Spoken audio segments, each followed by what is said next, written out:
परिचय संगीत भव्य और रहस्यमय। आवाज नैरेटर। सूर्यास्त एस्टेट में आज खुशियों का नहीं बल्कि अविश्वास का माहौल था। अद्वैत, जो वर्षों पहले एक सड़क दुर्घटना में खो गया था, आज वापस आया था। कल उसकी सगाई ईरा से होने वाली थी। पूरी हवेली जश्न में डूबी थी। पल्लवी देवी, ईरा और कैलाश खुशी से फूले नहीं समा रहे थे। सब अद्वैत के चेहरे की शांति देखकर खुश थे, सिवाय एक के, विक्रम। विक्रम लगातार अद्वैत को घूर रहा था। अद्वैत का शांत और अतिविनम्र व्यवहार उसे खटक रहा था। उसका बचपन का दोस्त अद्वैत तो हर छोटी बात पर मजाक करता था और तुरंत नाराज हो जाता था, लेकिन यह आदमी हर बात को केवल मुस्कुराकर स्वीकार कर रहा था। विक्रम को पूरा यकीन था, यह आदमी असली अद्वैत नहीं बल्कि एक पेशेवर ठग है। पल्लवी देवी ने कैलाश से पूछा, कैलाश, श्रीमान रुद्र प्रताप, अद्वैत के कानूनी संरक्षक, कल कितने बजे तक आ रहे हैं? कैलाश ने सिर झुकाकर कहा, पल्लवी जी, रुद्र प्रताप जी को अंतिम कानूनी दस्तावेजों पर हस्ताक्षर करने हैं। वे कल सुबह तक ही हवाई अड्डे से पहुंच पाएंगे। नया चांद सड़क पर चुनौती। देर रात ईरा को उसकी दादी ईरा की तरफ के साथ शहर के ब्लैक डायमंड क्लब के लिए निकलना था। रीति रिवाज के अनुसार शादी से पहले उन्हें अलग रहना था। घर के अंदर विक्रम को उसकी बहन सानवी ने टोका, तुम इतने उदास क्यों हो? तुम्हें अद्वैत और ईरा की खुशी देखनी चाहिए। विक्रम ने तलही से कहा, तुम नहीं समझोगी, और पिछली दरवाजे से अंधेरे में निकल गया। वह ईरा की गाड़ी के रास्ते में एक सुनसान सड़क के बीचों बीच खड़ा हो गया। ईरा की गाड़ी चीखती हुई ब्रेकों के साथ रुकी। ईरा बाहर निकली, उसके चेहरे पर नाराजगी थी। विक्रम, यह पागलपन क्या है? विक्रम के चेहरे पर डर और दृढ़ता थी। उसने धीमी लेकिन साफ आवाज में पूछा, क्या तुम्हें इस बात का पूरा यकीन है, ईरा, कि यह आदमी तुम्हारा असली अद्वैत ही है? उसका बर्ताव बदल गया है।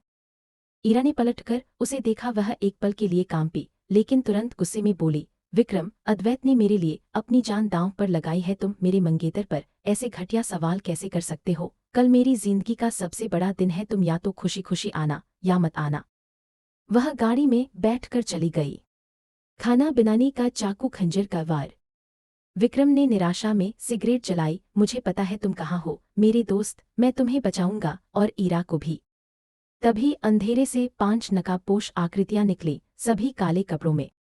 विक्रम समझ गया, यह जानलेवा हमला था। उसने भागने की कोशिश की, लेकिन 2 हमलावरों ने उसे कसकर पकड़ लिया। एक नकाबपोश ने एक चमकीला खंजर निकाला और पूरी ताकत से विक्रम के पेट में घोंप दिया। हमलावर ने फुसफुसाया, तुम्हारे सवाल बहुत खतरनाक थे। विक्रम के मुंह से दर्द की एक चीख निकली। हमलावर खंजर खींचकर अपने साथियों के साथ तुरंत गायब हो गए। विक्रम अपने ही खून के एक बड़े धब्बे में गिर पड़ा। उसने कांपते हाथों से अपनी जेब से फोन निकाला। सबसे ऊपर सानवी का नंबर था।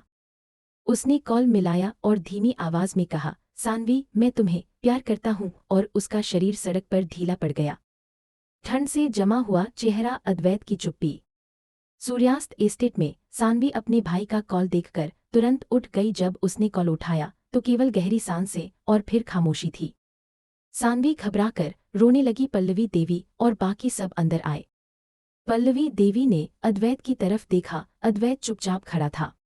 पल्लवी देवी ने अद्वैत को चिंता से देखा। अद्वैत उनके पास गया और शांत भाव से बोला, चिंता मत करो चाची, वह ठीक होगा। कल हमारी शादी है, आपको आराम करना चाहिए। मैं कैलाश से कहूंगा कि वे उसे ढूंढे। जैसे ही अद्वैत ने अपना हाथ पल्लवी देवी के कंधे पर रखा, उन्हें उसके हाथ पर खून के हल्के छींटे दिखाई दिए। पल्लवी देवी कुछ कहती, इससे पहले अद्वैत ने तुरंत अपना हाथ छिपा लिया और ऊपर अपने कमरे में चला गया।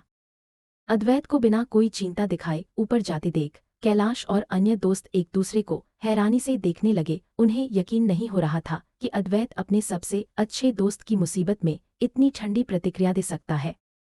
कैलाश ने सिर हिलाया, उसे भी अद्वैत के व्यवहार में कुछ अजीब लगा।